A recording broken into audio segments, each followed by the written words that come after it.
साढ़े साती में 90 दिन का एक पीरियड होता है, वह अत्यंत भयावह, अत्यंत कष्टकारी और दुखदायी माना जाता है।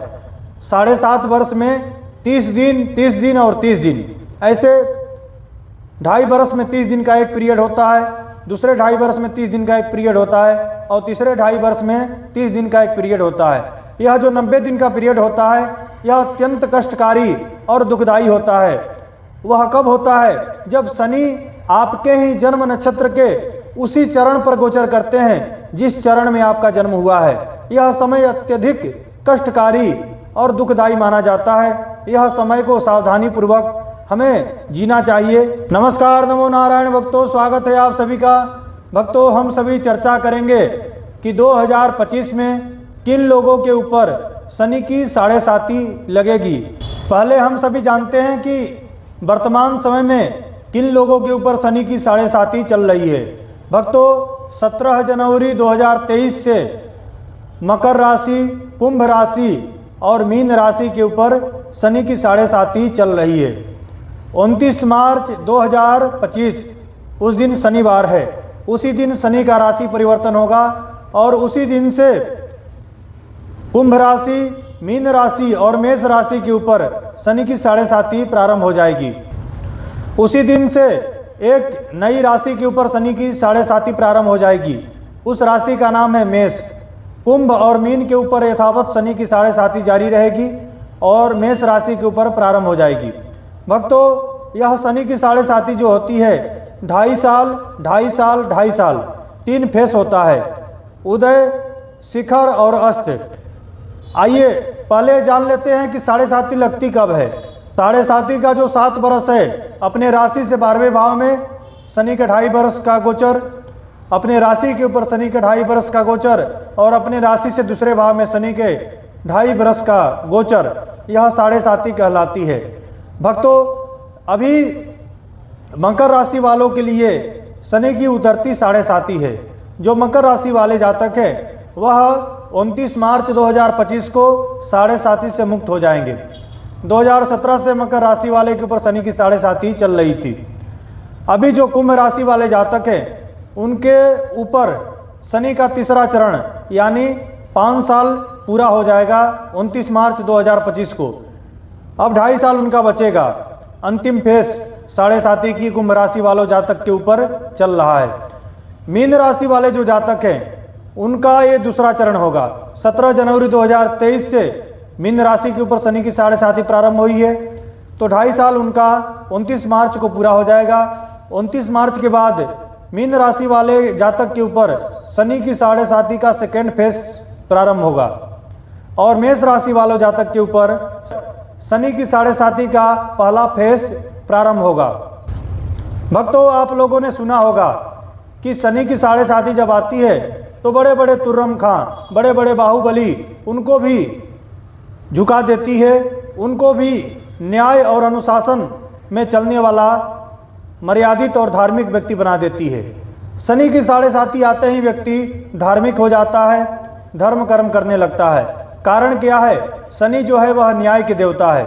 शनि की 7.5 व्यक्ति के कर्म का दंड देने के लिए आती है। शनि की 7.5 में जो भी हमने गलत कर्म किया है, जो भी पाप किया है, जो भी अनाचार दुराचरण किया है, उसका हिसाब होता है और शनि उसका हिसाब हमसे 7.5 वर्ष में एक एक करके ले लेते हैं। यानी ऐसा दंड देते हैं कि व्यक्ति त्राहिमाम पुकारने लगता है और अपने कर्मों की सजा उस व्यक्ति को 7.5 वर्ष के अंदर मिलती है। बहुत सारे ऐसे भी लोग होते हैं जो शनि की 7.5 में एक बुलंदी, एक शिखर को प्राप्त होते हैं। वो कौन लोग हैं? आइए जानते हैं। यदि आपके कुंडली में शनि चंद्र विष दोष है, आपके कुंडली में शनि का संबंध चंद्रमा से हो रहा है, अमावस्या के दिन आपका जन्म हुआ है, शनि सूर्य एक साथ में बैठे हैं, शनि चंद्र एक साथ में बैठे हैं, अमावस्या के दिन यदि आपका जन्म हुआ है तो शनि की 7.5 में व्यक्ति को ज़्यादा परेशानी होती है।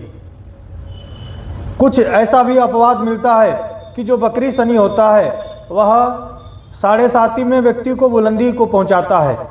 जिसके कुंडली में बकरी शनि होता है वह व्यक्ति साढ़े साथी में ही अपनी तरक्की प्रगति करता है। उस व्यक्ति को साढ़े साथी से इतना ज़्यादा कष्ट नहीं होता है। और जिसके कुंडली में मार्गी शनि है और चंद्रमा से शनि का संबंध डायरेक्ट बन रहा है, शनि चंद्र विष दोष है, उस व्यक्ति को साढ़े साथी में अत्यधिक परेशानी और कष्ट होता है। भक्तों, साढ़े साथी में 90 दिन का एक पीरियड होता है। वह अत्यंत भयावह, अत्यंत कष्टकारी और दुखदायी माना जाता है। 7.5 वर्ष में 30 दिन और 30 दिन, ऐसे 2.5 वर्ष में 30 दिन का एक पीरियड होता है, दूसरे 2.5 वर्ष में 30 दिन का एक पीरियड होता है और तीसरे 2.5 वर्ष में 30 दिन का एक पीरियड होता है।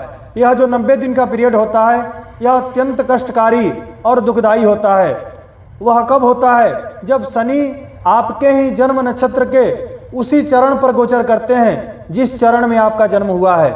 यह समय अत्यधिक कष्टकारी और दुखदायी माना जाता है। यह समय को सावधानी पूर्वक हमें जीना चाहिए, सावधानी पूर्वक निकालना चाहिए। तो जो लोग न्याय करते हैं, जो न्याय के साथ में रहते हैं, जो न्याय प्रिय हैं और गरीबों का हक नहीं मारते हैं, चोरी नहीं करते हैं, किसी के साथ में व्यभिचार नहीं करते हैं, गलत आचरण नहीं करते हैं, उन्हें शनि महाराज ज़्यादा दंड नहीं देते हैं। और जो लोग कुकर्म करते हैं, नहीं करने योग्य काम करते हैं, उन्हें शनि महाराज अत्यधिक दंड और कष्ट देते हैं। भक्तों, शनि की साढ़े साथी से बचने का सबसे बड़ा उपाय यही है कि हनुमान जी का शरण ग्रहण कर लिया जावे। शनि के साढ़े साथी से हम बच जाते हैं। शनि की साढ़े साथी चले तो शनि का जो जप है, शनि के बीज मंत्र का, शनि के पुराणोक्त मंत्र का अथवा शनि के तांत्रिक मंत्र का जप करना चाहिए। इसका अनुष्ठान आप ब्राह्मण से भी करवा सकते हैं। शनि की जो जप की संख्या है वह 23,000 होती है। हमारे ऋषि मुनियों ने बताया है कि कलयुग में जो ग्रहों का जप है उसे 4 गुना करना चाहिए। ग्रहों का जप कलयुग में 4 गुना करने से फल प्राप्त होता है। 23 गुणे 4 यानी 92,000 शनि का जप करके उसका दशांश होम तर्पण मार्जन करके इस प्रकार से अगर अनुष्ठान करा लिया जावे तो भी शनि की साढ़े साथी से राहत मिलती है। साढ़े साथी से बचने के लिए हर एक शनिवार को पीपल में जल चढ़ावें शनि के नाम से। सायंकाल तिल तेल का दीपक, उसके अंदर काला तिल, कुछ उड़द और 2 लौंग डाल करके एक दीपक शनि के नाम से प्रज्वलित करें और शनि मंदिर में जाकर के शनिवार को दर्शन करें। शनि के ऊपर तेल का अभिषेक करें। तो जब साढ़े साथी चलती है तो गरीबों को दान पुण्य करना चाहिए, ब्राह्मणों को दान पुण्य करना चाहिए और जितना हो सके धर्म से जुड़ करके रहना चाहिए। यदि आप इस प्रकार से धर्म से जुड़ करके रहते हैं तो शनि के साढ़े साथी में कोई कष्ट और तकलीफ नहीं मिलता है। अगर आपको यह वीडियो अच्छा लगे तो आप इसको लाइक कीजिए, चैनल पर नए हैं तो सब्सक्राइब कीजिए, बेल आइकन को दबा देवें ताकि मैं कोई भी वीडियो अपलोड करूं उसका नोटिफिकेशन आप तक पहुंचे। भक्तों, यह मैंने नया एक विषय प्रारंभ किया है। अगर आपको ज्योतिष और यह मेरा विषय अच्छा लगेगा तो आप अवश्य कमेंट करके बताइएगा। आगे भी ग्रहों के ऊपर मैं वीडियो बनाऊंगा। आगे मैं बताऊंगा कि किन लोगों के ऊपर शनि की ढैया चलेगी, किन लोगों के राशि से शनि कंटक होंगे, उसके बारे में भी मैं बताऊंगा। आप लोग हमारे चैनल के साथ बने रहें। आप सभी को श्री हरि, आप सभी को नमो नारायण। ओम श्री मात्रे नमः।